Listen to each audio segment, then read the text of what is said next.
Sebelumnya di Lost, warna putih menyilaukan, mata itu menghilang. Betapa terkejutnya orang-orang yang berada di helikopter karena pulau misteri lenyap seketika, meninggalkan hamparan lautan yang kosong. Tak ada daratan sedikit pun di sana. Bagaimana bisa pulaunya lenyap begitu saja? Ini adalah channel Malspace, menghadirkan alur cerita yang sangat the best, bisa menghibur dan menghilangkan stres. Yang belum subscribe ya subscribe dulu guys.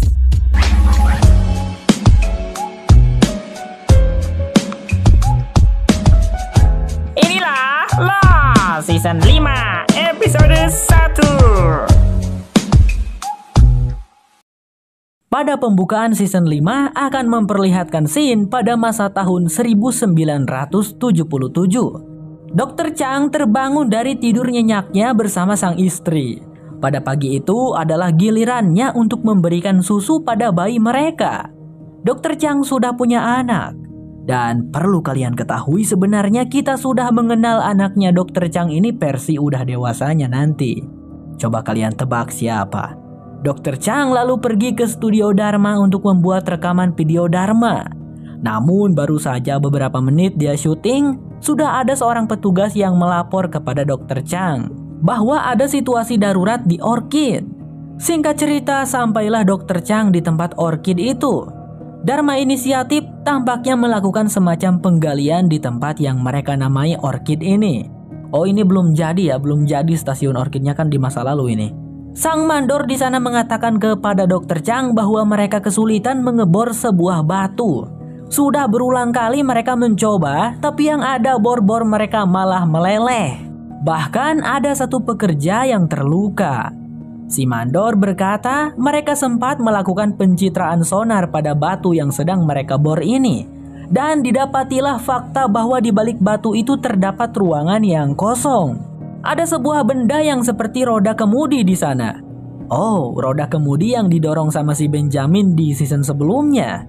Si mandor menyarankan agar mereka meledakkan saja batunya. Namun Dr. Chang melarang. Begini Dor, stasiun ini akan dibangun di sini karena kedekatannya pada yang kami yakini adalah energi tak terbatas.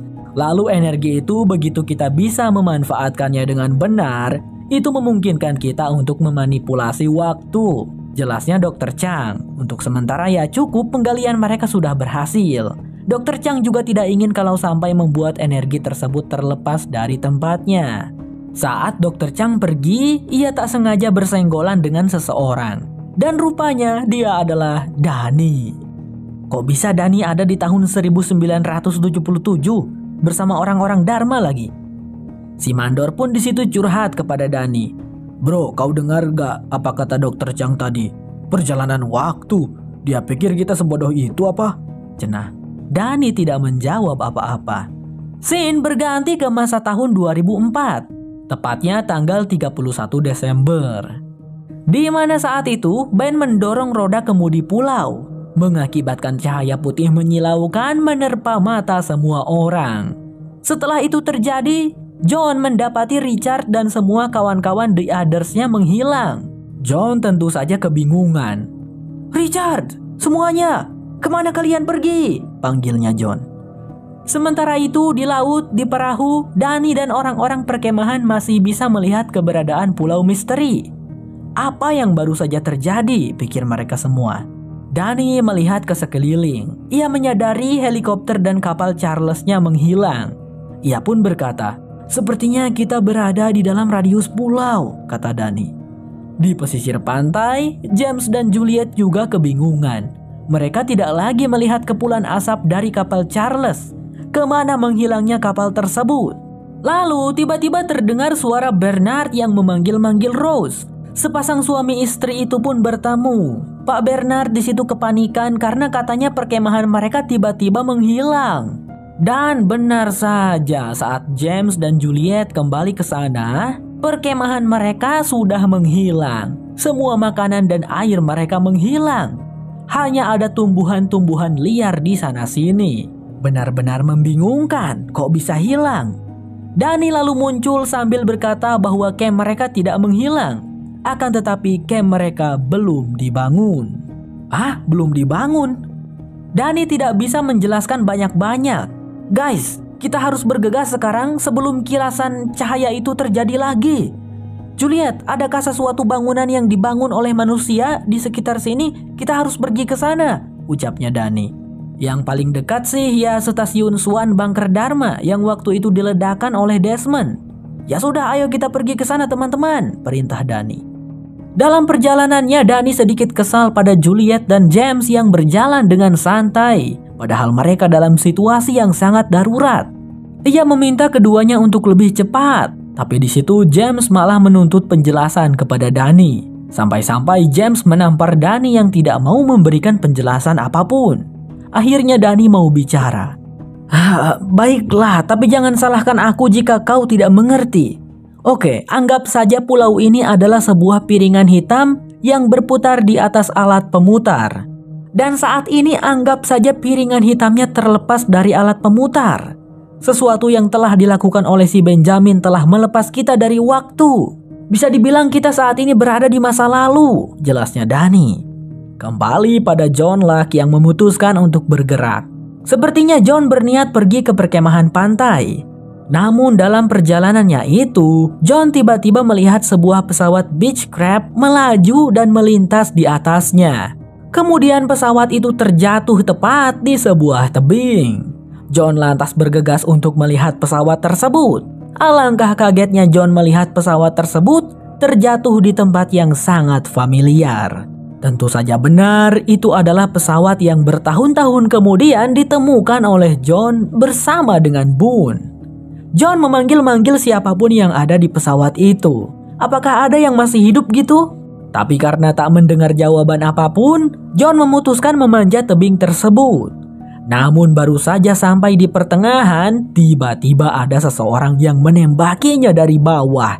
Sampai tembakan tersebut mengenai paha kakinya John, membuatnya terjatuh ke bawah. Dan ternyata seseorang yang menembaki John adalah Ethan. Di situ Ethan menyangka kalau John ini adalah pengendara pesawat Beechcraft tersebut. Ia bertanya berapa orang yang berada di dalam pesawat. John buru-buru memberikan penjelasan kalau Ethan salah paham. Tunggu sebentar, aku tahu kau adalah Ethan. Aku adalah John Luck. Aku tahu ini terdengar tidak mungkin, tapi Benjamin Linus mengutusku untuk menjadi pemimpin baru kalian, jelasnya John.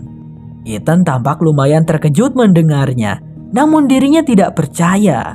Ethan akan menembak mati John saat itu juga, akan tetapi cahaya menyilaukan itu muncul kembali. Seketika waktu berubah menjadi malam dan Ethan sudah menghilang. Di saat yang sama, Dani, James, dan rombongan juga mengalami hal yang sama.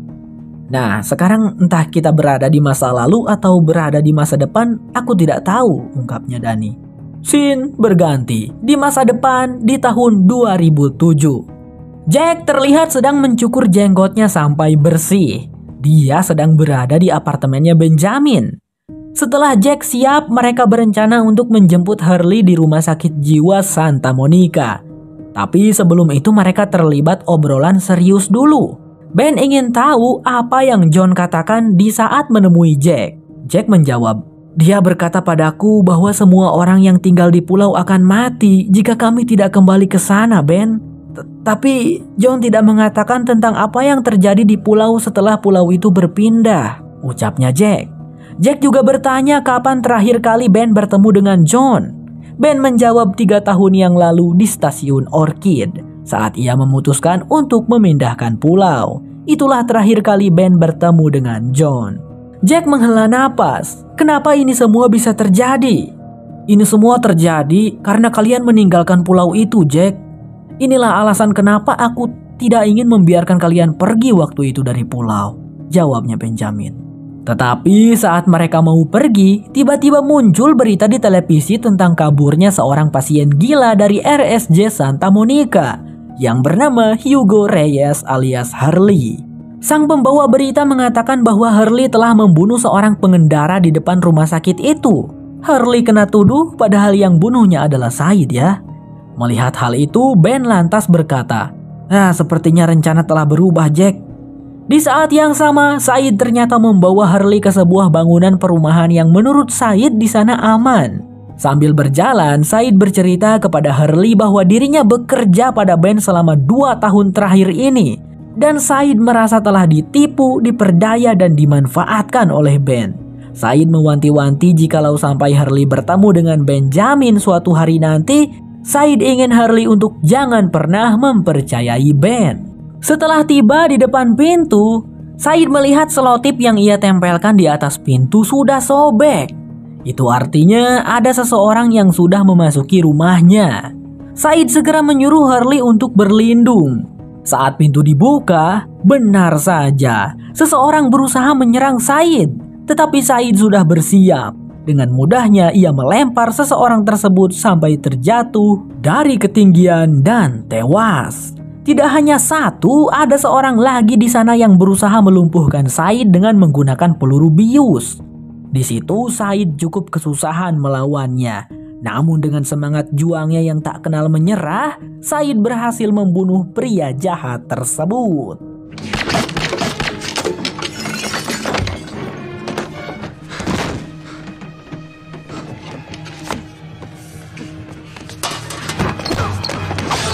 Di luar, Hurley mengambil pistol Said yang jatuh untuk berjaga-jaga. Ia lalu menengok ke bawah untuk melihat keadaan orang jahat yang jatuh tadi.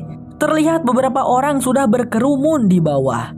Mereka yang kemudian melihat Hurley berada di atas sambil memegang sebuah pistol, menyimpulkan Hurley lah yang sudah membunuh pria jatuh itu. Bahkan ada yang mengambil foto Hurley. "Aduh, bahaya nih.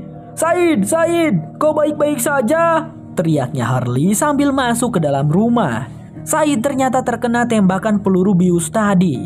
Ia hampir kehilangan kesadarannya. Said meminta Hurley untuk membawanya ke mobil. Langsung sajalah Hurley menggendong Said, membawanya pergi dari sana. Scene berganti, memperlihatkan Sun Hwa yang jauh-jauh pergi dari Korea Selatan ke London hanya untuk menemui Charles Widmore. Ternyata guys, Charles ini mengenal baik Mr. Paik, ayahnya Sun Hwa, dan sering bekerja sama dalam sebuah bisnis.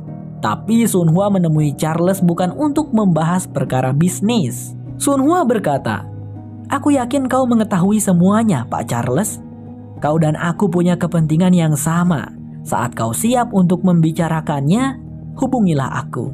Kau perlu tahu bahwa tidak hanya kami berenam yang keluar dari pulau itu," katanya Sun Hwa sembari pergi. Singkatnya, Sun Hwa sudah berada di bandara. Dia hendak pergi ke Los Angeles, Amerika, entah mau ngapain. Akan tetapi di tempat pembelian tiket, ia malah dibawa oleh Pak Satpam di sana ke sebuah ruangan lalu dikunci. Charles kemudian muncul sambil memperingatkan agar Sun Hwa jangan lagi seperti kemarin, menemui dirinya di siang hari di depan rekan-rekan bisnisnya. Charles ingin Sun Hwa untuk menghormatinya. Kemudian Charles mulai menanyakan apa yang Sun Hwa maksud tentang mereka berdua memiliki kepentingan yang sama. "Maksudku adalah membunuh Benjamin Linus, Pak Charles. Dia juga keluar dari pulau itu," jawabnya Sun Hwa. Scene pun berganti lagi, kali ini memperlihatkan Kate yang dikunjungi oleh seorang pengacara. Dia datang ke rumahnya Kate dengan maksud untuk meminta sampel darah dari Kate dan si kecil Aaron. Dia sebut saja si Mamang Thomas, bahkan punya surat pengadilannya. Kliennya Mamang Thomas ingin memastikan hubungan darah Kate dengan si kecil Aaron. Tapi Mang Thomas tidak bisa menyebutkan siapa nama kliennya ini, rahasia. Kate dengan tegas menolaknya. Bahkan ia tidak takut saat Mang Thomas mengancam akan kembali dengan membawa polisi, karena Kate tidak mau diajak baik-baik. Setelah itu lantas Kate segera mengemasi pakaiannya dan pakaian Aaron juga.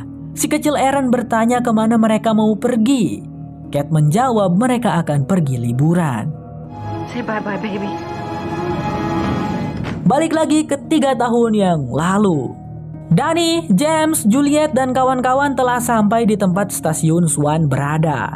Stasiun itu kondisinya sudah meledak dan hanya berbentuk lubang yang besar dengan puing-puing.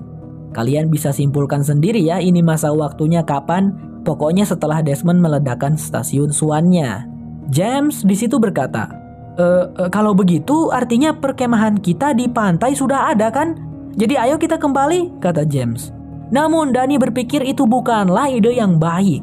Perlu kalian ketahui karena kita berpindah waktu nih. Kita bisa saja bertemu dengan diri kita sendiri di perkemahan dan itu bukanlah sesuatu yang bagus, James, jelasnya Danny. Lalu Juliet menanggapi bahwa bukankah itu bagus? Dengan begitu mereka bisa memperingati orang-orang di camp tentang kapal Charles yang akan datang itu berbahaya. Tetapi lagi-lagi Danny bilang itu bukanlah ide yang baik. Juliet, James, dan kawan-kawan dengar. Waktu adalah seperti jalan. Kita bisa maju, kita bisa mundur, tapi kita tidak bisa menciptakan jalan yang baru. Jika kita mencoba untuk mengubah sesuatu, itu tidak akan pernah bisa berhasil. Apapun yang sudah terjadi, maka pasti akan terjadi seperti seharusnya. Jelasnya Danny lagi. James heran bagaimana Danny bisa tahu banyak tentang hal semacam ini. Danny pun bilang kalau dirinya menghabiskan seluruh masa dewasanya untuk mempelajari tentang ruang dan waktu. Di sisi lain, John yang mendapati dirinya berpindah waktu kembali, terkejut melihat pesawat Beechcraft itu sudah jatuh ke bawah dan sudah menjadi bangkai. John sepertinya bisa menyimpulkan bahwa dirinya sudah berpindah lagi ke masa depan. John lalu berjalan dengan tertatih mendekati bangkai pesawat itu. Dia mengambil sebuah tali di dalam bangkai pesawat untuk mengikat paha kakinya. Entah apa yang mau John lakukan. Lalu tiba-tiba John melihat seseorang yang datang dengan membawa sebuah obor. Betapa leganya John saat melihat itu adalah Richard. Seakan sudah tahu apa yang terjadi, Richard mendekati John sambil mengeluarkan sekotak peralatan medis untuk mengeluarkan peluru dari paha kakinya John. John heran dan bertanya bagaimana Richard bisa tahu. Richard menjawab John sendirilah yang mengatakannya. Kapan aku tidak mengatakannya? Protes John. Ya pokoknya nanti kau akan bilang John, jawab Richard. Sambil Richard berusaha mengeluarkan pelurunya, John bertanya lagi saat langit menyala dan cahaya putih menyilaukan mata, kemanakah menghilangnya Richard dan kawan-kawan di Others? Tidak John, bukan kami yang menghilang, tapi dirimu yang menghilang secara tiba-tiba, jawabnya Richard. Dia akhirnya berhasil mengeluarkan peluru dari paha kakinya John, kemudian mengobatinya dan membalutnya dengan perban. Aku tidak mengerti bagaimana bisa semua ini terjadi. Dan bagaimana bisa kau menemukanku di sini? Tanyanya John. Namun Richard tidak bisa menjelaskan semua itu karena John tidak punya waktu yang banyak. Cahaya menyilaukan itu akan membuat John berpindah waktu lagi. Jadi Richard ingin menyampaikan hal-hal yang penting saja. Pertama, Richard memberikan sebuah kompas berwarna emas kepada John. Karena setelah John berpindah waktu lagi ke masa lalu, tentu saja Richard di masa lalu tidak akan mengenali John. Jadi jika mereka bertemu lagi, Richard meminta agar John memberikannya kompas emas tersebut. Kedua, John harus membuat semua orang yang pergi dari pulau kembali lagi ke pulau, yaitu Jack, Cat, Said, Sunhwa, dan Hurley. John harus membawa kembali mereka jika ingin menyelamatkan pulau dan orang-orang yang tinggal di dalamnya. Di situ John senang mendengar teman-temannya itu berhasil pulang ke rumah dengan selamat. Dia pikir Jack dan kawan-kawan meninggoy di dalam kapal yang meledak. Tapi bagaimana caranya John mengembalikan semua orang ke pulau? Richard lantas menjawab, "Kau harus mati, John." Tiba-tiba langit menyala menyilaukan mata lagi. Seketika Richard menghilang dan waktu juga berubah menjadi siang. Bangkai pesawat Beechcraft sudah tidak ada, berpindah lagi ke atas tebing dan baru mengeluarkan kepulan asap. Tandanya John kembali ke masa waktu yang tadi. James, Danny, dan kawan-kawan juga merasakan hal yang sama. Lubang ledakan stasiun Swan sudah menghilang.